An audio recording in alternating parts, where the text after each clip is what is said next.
Hello everyone, I'm Shefali Sharma, a law graduate. Today I would be discussing about marital rape.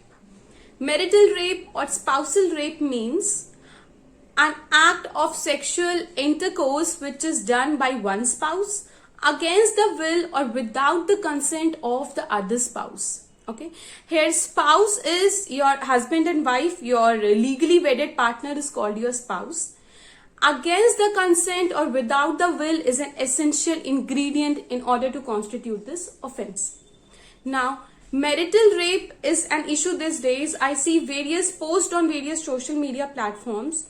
Soon after the Chhattisgarh High Court judgment, when Chhattisgarh High Court has ruled upon it in the case of Dileep Pandey and others versus State of Chhattisgarh, and has made it clear that any act of sexual intercourse or any sexual act which is done by a man to his wife, where a wife is a major, will not amount to rape or will not amount to marital rape, whether it is done by force or against the will of the wife. Now, though marital rape is considered as a form of sexual abuse, marital rape is also considered as a form of domestic violence in India. Recently, the Kerala High Court has ruled upon and made it clear that domestic violence will amount to cruelty and the wife can seek divorce on its ground. Means it can also be considered as a form of divorce. But marital rape as such as a separate offense is not punishable under Indian Penal Code. Okay, under IPC. IPC is an official criminal code of India which attempts to defines all the substantive effects of criminal code. And section 375 of IPC defines rape and section 376 defines the punishment of rape, which is the minimum imprisonment of 10 years. It can extend to life imprisonment with or without fine. Now, I do agree that to an extent, the laws which are made for the woman are being misused. But this cannot be an escape for the lawmaking authorities, the legislature, to step back just because they have a fear that the laws can be misused or it will be hard to, to produce evidence or to prove in the court of law that, that marital rape has occurred. So this cannot be an escape. Ultimately, we have the whole Indian judiciary system, Indian judicial system, which have the responsibility or which are duty bound to act and to deliver the fair justice system and to verify upon the authenticity of the cases. And the Chhattisgarh High Court, while deciding the case of Dileep Pandey and others versus State of Chhattisgarh, has strictly relied upon the statutory provisions. The court has relied upon exception 2 of section 375 of IPC.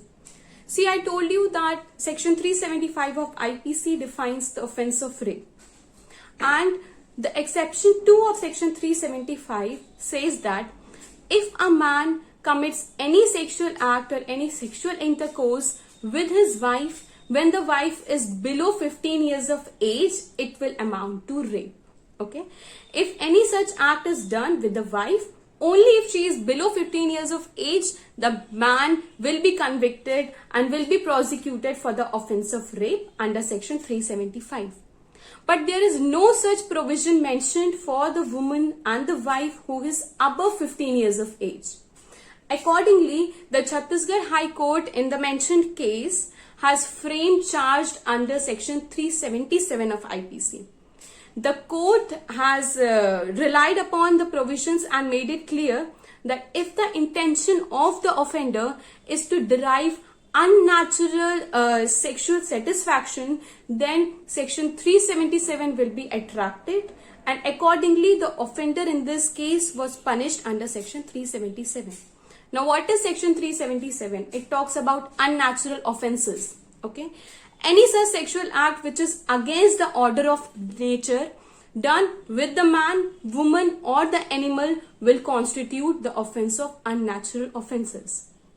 But the question remains unanswered. The marital rape is still not punishable. The court has very well stated that any sexual act which is done with, by the husband to a wife who is major be it applying force or be it against her will not amount to rape, and marital rape is not punishable under the Indian laws.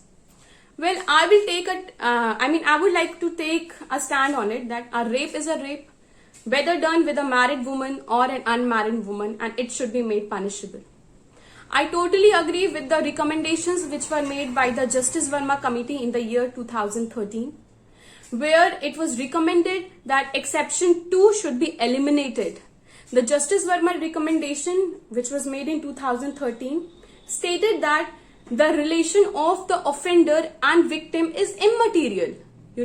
If there is an offense which is defined, the rape is an offense which is defined. The whole intention of legislature to formulate Section 375 is to protect women from such, sexual offenses.